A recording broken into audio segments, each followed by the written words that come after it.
오늘 우리는 컴퓨터와 비디오 게임을 사랑했던 한 평범한 소년이 어떻게 디지털 시대의 가장 빛나는 별이 되었는지, 하느님의 사이버 사도라 불리는 한 청년의 놀라운 삶의 여정을 따라가 보려 합니다. 이 이야기가 여러분의 마음에 깊은 울림과 따뜻한 위로를 전해주기를 바라며, 저희의 이야기에 귀 기울여 주시는 모든 분들께 주님의 평화가 함께하기를 기도합니다. 만약 이 이야기가 여러분의 신앙에 작은 불씨를 지핀다면 하느님의 사랑과 은총을 더 널리 전할 수 있도록 구독과 좋아요로 저희의 사도직에 동참해 주시길 조심스럽게 청합니다. 여러분의 작은 참여 하나하나가 저희에게는 큰 힘과 격려가 됩니다. 1991년 5월 3일 카를로 아쿠티스는 영국 런던에서 안드레아 아쿠티스와 안토니아 살자노 부부의 아들로 태어났습니다. 경제적으로 안정되고 평화로운 가정에서 세상의 빛을 보았지만 그의 부모님은 신앙심이 깊은 분들은 아니었습니다. 특히 어머니 안토니아는 비신자 가정에서 자라 카를로가 태어나기 전까지는 미사에 참여한 적이 거의 없었다고 합니다. 우리 주변에서도 흔히 볼 수 있는 신앙과는 다소 거리가 먼 평범한 가정이었죠. 하지만 바로 그때 하느님의 섭리가 한 폴란드인 보모를 이 가정에 보내주었습니다. 베아타라는 이름의 이 신심 깊은 보모는 자신의 삶을 통해 어린 카를로의 마음속에 하느님을 향한 갈증을 일깨웠습니다.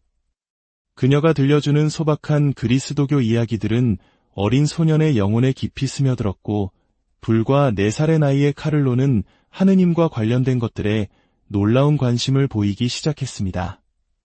어린 아들은 어머니에게 심오한 신학적 질문들을 쏟아냈고, 어머니 안토니아는 자신의 신앙에 대해 아는 것이 너무나도 없다는 사실에 당혹감을 느끼곤 했습니다.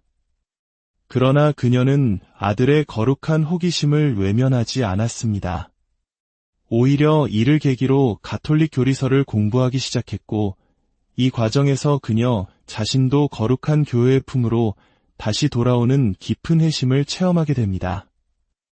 한 어린 영혼의 순수한 믿음이 어머니의 영혼까지 구원으로 이끈 것입니다. 카를로는 밝고 사교적인 소년이었습니다. 때로는 지루한 수업 시간에 다른 아이들처럼 딴 생각에 잠기기도 하고 창의적인 핑계를 대기도 하는 평범한 아이였죠. 하지만 그는 다른 아이들과는 다른 특별한 점을 가지고 있었습니다. 학교에 가는 길에 마주치는 모든 사람들의 이름을 외우고 매일 아침 그들에게 다가가 진심 어린 인사를 건넸습니다. 그의 마음속에는 이미 모든 이를 향한 따뜻한 사랑이 자리 잡고 있었던 것입니다. 초등학교를 졸업하고 예수회에서 운영하는 학교에 입학하면서 카를로는 모두를 놀라게 하는 재능을 보여주기 시작했습니다. 바로 컴퓨터였습니다. 어린 나이에도 불구하고 그는 컴퓨터 프로그래밍, 영상 편집, 웹사이트 제작에 능숙했으며 학교 잡지의 편집과 디자인을 돕기도 했습니다. 몇몇 과목에서는 평범한 학생이었지만 그는 스스로 컴퓨터 공학과 악기 연주 등 다양한 분야를 탐구하는 것을 즐겼습니다. 그의 특별함은 도덕적, 영성적 문제에 대한 깊은 통찰력에서도 드러났습니다. 종교 수업 시간에 낙태에 대한 토론이 벌어졌을 때 그는 홀로 반대편에 서서 생명의 존엄성을 단호하게 옹호했습니다. 또한 자연을 지극히 사랑하여 산책을 나갈 때마다 길거리와 해변에 쓰레기를 주웠고 어린아이들이 도마뱀을 괴롭히는 것을 보면 몹시 화를 내며 동물을 보호했습니다. 그의 집에는 고양이 2마리, 개 4마리, 그리고 여러 마리의 물고기가 함께 살았으며 길 잃은 동물을 발견할 때마다 부모님께 데려와 보살펴달라고 간청했습니다. 카를로의 따뜻한 마음은 언제나 주변 사람들을 향해 있었습니다. 부모님의 이혼으로 힘들어하는 친구가 있으면 자신의 집으로 초대해 위로를 건넸고 학교에서 다툰 친구들이 있으면 방과 후에 집으로 불러 화해를 도왔습니다. 학교 폭력의 피해를 입는 친구를 보면 앞장서서 보호했고 여학생들에게 무례하게 구는 남학생들을 꾸짖으며 그들을 지켜주었습니다. 그는 친구들에게 우리의 몸은 성령의 궁전임을 상기시키며 스스로를 소중히 여길 것을 조언했습니다. 또한 음란물 사이트의 위험성에 대해 나이에 맞지 않는 놀라운 성숙함으로 경고하기도 했습니다. 밤이 되면 할머니에게 부탁해 집 근처 공원에서 구걸하는 노숙인을 위한 간식을 준비했고 자신의 용돈을 쪼개 그가 아침에 따뜻한 커피라도 사 마실 수 있도록 건네주었습니다. 생일 선물로 받은 수많은 장난감들은 장난감이 없는 아이들을 위해 기꺼이 기부했습니다. 카를로는 성인들의 삶, 특히 아시시의 성 프란치스코의 삶에 깊은 감명을 받았고 예수님의 말씀에서 늘 영감을 얻었습니다. 그는 외적인 성취보다 자기 자신과 자신의 욕망을 극복하는 것이 더 중요하다고 믿었습니다. 그는 자신의 수호천사에게 자주 기도했으며 미카엘 대천사에 대한 특별한 신심을 가지고 있었습니다. 또한 카를로는 성모 마리아에 대한 거대한 신심을 지니고 있었습니다. 그 사랑이 얼마나 깊었는지 그는 세상을 떠나기 직전 어머니에게 이렇게 고백했습니다. 제 인생의 유일한 여성은 성모 마리아뿐이었어요. 그는 어릴 때부터 늘 팔에 묵주를 감고 다녔고 묵주를 사서 도시 곳곳에 나누어 주는 것을 기쁨으로 여겼습니다. 그에게 묵주는 성체 다음으로 악마와 싸울 수 있는 가장 강력한 무기였습니다. 카를로의 삶 전체는 성체를 중심으로 움직였습니다. 그는 일기를 쓰는 것은 여자아이들이나 하는 일이라며 쓰지 않았지만 우리가 그에 대해 아는 많은 것들은 그의 컴퓨터에 고스란히 남아 있었습니다. 그의 사후에 사람들은 그의 인터넷 사용 기록을 조사했고 그 어디에서도 부적절한 사이트에 접속한 흔적을 찾을 수 없었습니다. 그는 성체는 천국으로 가는 나의 고속도로 라는 말을 입버릇처럼 했습니다. 그는 정해진 시기보다 먼저 처형 성체를 하고 싶다고 간절히 원했고 그의 진실된 열망을 알아본 교구의 주교님은 조용한 장소에서 예식을 거행하는 조건으로 이를 허락했습니다. 그리하여 카를로는 불과 7살의 나이에 페레고에 있는 베르나가 수도원의 침묵 속에서 처음으로 우리 주 예수 그리스도의 성체를 모시는 감격을 누렸습니다. 성체에 대한 그의 사랑은 너무나도 깊어서 가족들은 매일 그를 미사에 데려가야 했습니다. 때로는 바쁜 부모님을 대신해 집안일을 돕던 직원이 그를 데려가기도 했습니다. 힌두교도였던 이 직원, 라제시는 카를로의 놀이 친구이자 그의 첫 번째 사도직의 열매가 되었습니다. 카를로가 그토록 열정적으로 이야기하는 이 성체가 무엇인지 궁금해진 라제시는 자신도 영성체를 하기 위해 세례를 받기로 결심했던 것입니다. 카를로는 예수님 곁에 머무는 것을 그토록 원했기에 수많은 가톨릭 신자들이 록 콘서트 같은 행사를 위해서는 끝없는 줄을 서면서도 감실 앞에 잠시 머물러 침묵하는 시간은 내지 못하는 것을 이해하지 못했습니다.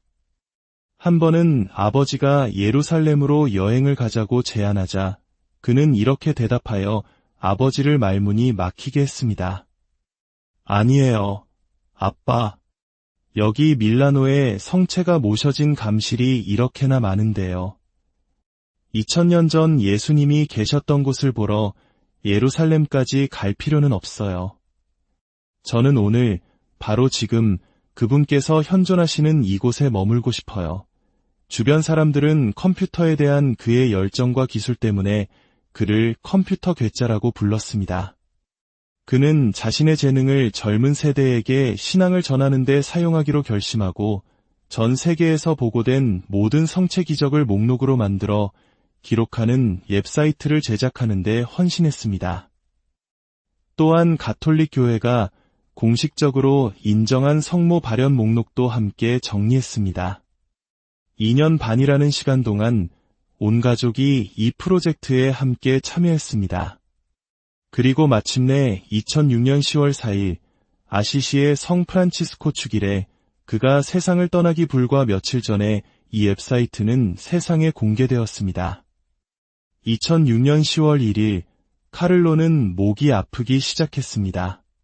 부모님은 그를 병원에 데려갔고 의사는 이하선염과 탈수증으로 진단했습니다.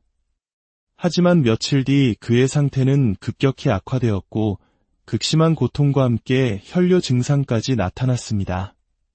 10월 8일 주일, 그는 침대에서 일어날 기력조차 없어 미사에 갈 수 없었습니다. 전문 병원으로 옮겨진 그는 급성 전골수성 백혈병이라는 청천벽력 같은 진단을 받았습니다. 중환자실로 옮겨져 인공호흡기에 의지하게 된 그는 잠 못 이루는 밤을 보낸 후 이 병을 치료할 수 있는 이탈리아의 몇 안 되는 병원 중 하나인 산제라르도 병원으로 이송되었습니다. 병원 직원이 부른 사제는 그에게 병자성사를 주었습니다. 극심한 고통 속에서도 카를로는 간호사에게 부모님을 깨우지 말아달라고 부탁했습니다. 더 이상 그들을 걱정시키고 싶지 않았기 때문입니다. 이 어려운 시기 동안 그는 자신의 모든 고통을 베네딕토 16세 교황님과 가톨릭 교회를 위해 봉헌하며 깊은 신앙과 이타심을 보여주었습니다. 자신의 죽음이 임박했음을 직감한 그는 백혈병 진단을 받기 2달 전 친구들과 함께한 영상에서 나는 죽을 운명이야 라고 담담히 말하기도 했습니다. 의사들이 고통의 정도를 물을 때마다 그는 놀랍도록 평온하게 대답했습니다.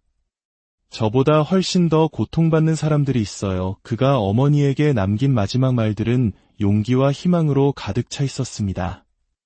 엄마, 두려워하지 마세요. 예수님께서 사람이 되신 이후로 죽음은 영원한 생명으로 가는 티켓이 되었어요. 우리는 죽음에서 도망칠 필요가 없어요. 영원한 삶 속에서 무언가 특별한 것을 경험할 준비를 해요. 카를로는 혼수 상태에 빠졌고 혈액정화 치료를 받았습니다. 2006년 10월 11일, 그는 뇌출혈로 인해 뇌사 판정을 받았습니다. 그리고 다음 날인 10월 12일 저녁 6시 45분, 그는 15해의 짧은 생을 마감하고 하느님의 품에 안겼습니다. 그의 시신은 집으로 돌아왔고 나흘 동안 친구, 가족, 심지어 그를 알지 못했던 낯선 사람들까지 그의 마지막을 함께하기 위해 찾아왔습니다. 그의 장례식에는 수많은 군중이 모여 그의 신앙과 친절함으로 많은 이들의 삶을 감동시킨 한 젊은 영혼의 삶을 기리고 축하했습니다. 성 프란치스코의 신심 깊은 아들이었던 카를로의 마지막 소원은 자신이 깊이 사랑했던 도시 아시시에 묻히는 것이었습니다. 2019년 4월 6일, 그의 유해는 아시시의 타레 성당으로 이장되어 그곳에서 영원한 안식을 취하게 되었습니다. 카를로의 시복시성을 위한 움직임은 그의 사후 곧바로 시작되었습니다. 2013년 그는 하느님의 종으로 선포되었고 2018년 프란치스코 교황님은 그의 영웅적인 덕행을 인정하여 그를 가경자로 선포했습니다. 그리고 2020년 가톨릭 교회는 카를로 아쿠티스의 전구로 브라질에서 일어난 한 가지 기적을 공식적으로 인정했고 이는 그의 시복으로 이어졌습니다. 심각한 췌장 질환으로 액체 음식밖에 먹지 못하던 아들 마테우스를 위해 어머니 루시아나는 절박한 심정으로 카를로 아쿠티스에게 9일 기도를 바쳤습니다. 어느 날 미사 중에 마테우스는 더 이상 구토를 멈추게 해달라고 기도했고 놀랍게도 미사가 끝난 후 치유되었음을 느끼고 처음으로 고형 음식을 달라고 요청했습니다. 이후 카를로의 어머니 안토니아는 언론을 통해 아들이 꿈에 나타나 자신이 복자가 될 뿐만 아니라 미래의 성인으로 시성될 것이라고 말했다고 전했습니다. 그리고 2024년 5월 23일 프란치스코 교황님은 카를로 아쿠티스의 전구로 일어난 두 번째 기적을 인정함으로써 그가 밀레니얼 세대의 첫 성인으로 시성될 길을 열었습니다. 두 번째 기적은 2022년 코스타리카 여인 발레리아에게 일어났습니다. 자전거에서 떨어져 심각한 뇌출혈을 겪은 그녀에게 의사들은 생존 가능성이 거의 없다고 말했습니다. 절망에 빠진 그녀의 어머니 릴리아나는 카를로 아쿠티스의 무덤을 찾아가 간절히 전구를 청했습니다. 기적적으로 바로 그날 발레리아는 스스로 호흡하기 시작했고 다음 날에는 생명을 위협했던 출혈의 흔적 없이 걸을 수 있게 되었습니다. 이 두 번째 기적은 그의 거룩함과 전구의 힘을 공식적으로 인정하며 그의 시성을 위한 결정적인 증거가 되었습니다. 그 이후로 그는 전 세계 사람들에게 영감과 신앙의 인물로 계속해서 사랑받고 있습니다. 카를로 아쿠티스는 평범한 소년이었습니다. 그리고 바로 그가 평범한 삶을 살았기에 그의 삶은 우리에게 안락한 자신을 떠나 거룩한 삶을 추구하도록 영감을 줍니다. 그의 삶은 짧고 연약했지만 그는 단 한순간도 낭비하지 않고 삶을 온전히 살아냈습니다. 오늘 이 이야기를 통해 평범한 일상 속에서 하느님을 향한 사랑을 실천하며 살아간 한 소년의 삶이 여러분의 마음에 작은 희망의 빛으로 자리 잡았기를 진심으로 기도합니다. 주님의 크신 은총과 축복이 언제나 여러분의 가정과 삶의 여정에 가득하기를 바랍니다. 다음 시간에 더 깊은 울림을 주는 이야기로 다시 찾아뵙겠습니다.